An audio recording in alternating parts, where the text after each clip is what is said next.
Hello Internet, it's I'm Malik Aaron back here to review a movie. Some of you are probably like, oh wow, he's uploading early? That's not normal. He usually uploads like at 12 a.m. Look, that's only because I do the videos late. This time I can do it early because my work schedule, they changed it so much that it's starting to become very infuriating, and I'm really considering just getting another job in a little bit, but that's not why we're doing the video. We're doing a review, because it is review time, and we are doing Hellboy 2, The Golden Army. Now, I already did the first Hellboy a long time ago. Not even that long ago, but it definitely feels like it. And with that, movie, although it was received well by the fans, it didn't make a whole lot of money. I mean, it made a bit of money, but not enough that it would warrant a whole franchise. So, yeah, you'd think that'd be the end of Hellboy, but nope. When you have a dedicated fan base, they will make sure a sequel happens. That's what happened with Super Troopers recently, although the sequel didn't do very good, with critics. I mean, the fact that it still exists after 15, 16 years, and people still went up to see it is a testament to how much, a movie can have, like, a fandom. As long as a movie has a fandom, you're good. If it doesn't, then, well, you're more or less screwed. Or you have a movie where you do have a fandom, but then your fandom is slowly, depleting, aka Star Wars. But fans are just like, I demand a sequel. So Sony, who's the original distributor for the original Hellboy, they were like, you know what? Nah, we have Spider-Man. Why do we have to make more? So it went on to Universal, and they were just like, okay. And then they brought everyone back for the original. They got Guillermo del Toro, to, do it again. And, yeah. It's a pretty interesting story. Here is the back if you want to read it, because it's very small text. So, yeah. So, the fate of mankind hangs in the balance when a ruthless prince awakens an unstoppable army of creatures and wages war with the human world. It's up to Hellboy and his team of paranormal outcasts to face off with the forces of darkness in this ultimate battle of good versus evil. From visionary director of Pan's Labyrinth, Hellboy 2, The Golden Army takes you into fantastical worlds with imaginative creatures and thrilling fight sequences unlike anything you've seen before. Check if anything's in here. No, there's nothing in here. What was? The last one had like some really cool stuff in it, but this one doesn't, so that sucks.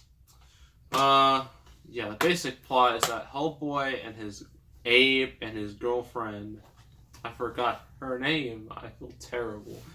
But their goal is to stop this evil, as I say, prince, who's like, he basically wants to take over the world, and so Hellboy has to stop him. But along the way, Abe, the fish man, who may or may not have been, was the inspiration for the fish man in Shape of Water, because not only does he look similar, the same person's playing him. So I'm just saying a theory.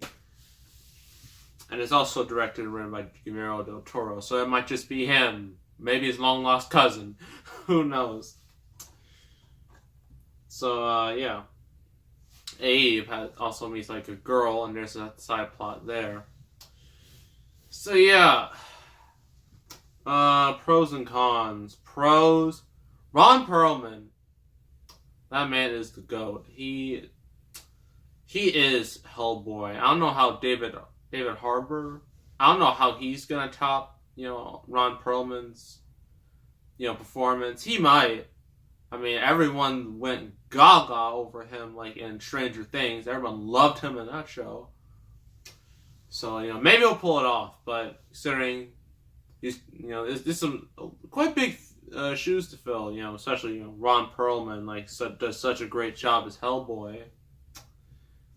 So, best of luck to him. But yeah, Ron Perlman is fantastic as Hellboy. All the characters are great. And with Guillermo del Toro, he gives the characters he knows this isn't in the real world, since it's not in the real world. Well, it kind of is, but you get what I mean.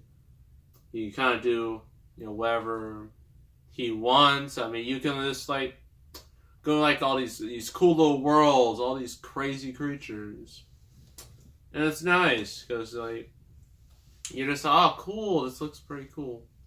It's too bad this movie was released 1 week before The Dark Knight, which was a terrible decision business wise because The Dark Knight broke all the records, and this movie just got crushed and was forgotten about after that first weekend. And unfortunately, I think that's what happened with Deadpool 2, because that movie's going to drop 2/3, which is terrible, because that movie deserved a lot better.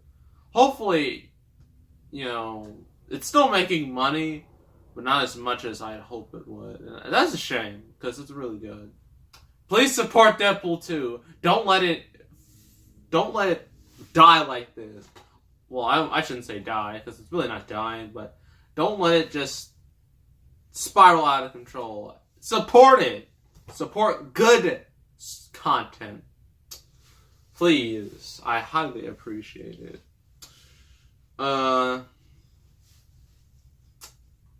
Just the overall script and the action scenes are also very inventive. And some of the one-liners, mainly from Ron Perlman, are hilarious. Have great delivery. Cons. The villains can be a bit kind of MCU-ish, or at least early MCU-ish, where they can be a little weak on characterization. Not so weak, but it's just not as weak as Steppenwolf, but just kind of on the weakish side of I don't really care about what you have to do. And then the subplot with Abe and I think the female from the Golden Army, I think that might be the main villain's sister, cousin, wife. I don't know, relative. That can bog down the movie a little bit. Just saying. But overall, I think that's about it when it comes to flaws. And overall, I'm going to give this movie a nice 7 out of 10. Some nice entertainment. I highly recommend it. I recommend you see both this and the original before the new Hellboy comes out next year. That would be wise. And also, I don't think it would be quite fair to, when the movie comes out, to be quite fair to just compare the two directly, because that might not... It's not exactly a fair comparison, because I don't think Guillermo del Toro, he might have a credit on the new Hellboy, but I don't think he has any real input in it. So, do what you want, Internet. You've already done what you want in the past. I mean, now people are comparing Solo to Justice League, which sounds just about right when it comes to, box office, because Solo is doing terrible for a Star Wars movie. So, I'm going to give, highly recommend this. And also you're please stop ripping on Solo. I'd like to, but that movie was just so lackluster that I can't help it. It's one of those movies that just... I thought it would be better than what it was. I thought it would exceed expectations, but it didn't. And now it's become a personal punching bag. That movie and Justice League are starting to become punching bags. Which some of you might like, some of you may not. So I'll probably stop once all this Han Solo news, slows down. Then I'll probably stop. But for now, it's not good. So next review is a James Bond movie. We're going to new territory because I've never reviewed a James Bond movie before. And we are doing the 2006 reboot of the series, Casino Royale, which was the first of the James Bond movies to star Daniel Craig as Mr. Bond. And that will be the next review. So make sure to subscribe, like this video, leave a comment, and I will see you all next time. And I am out.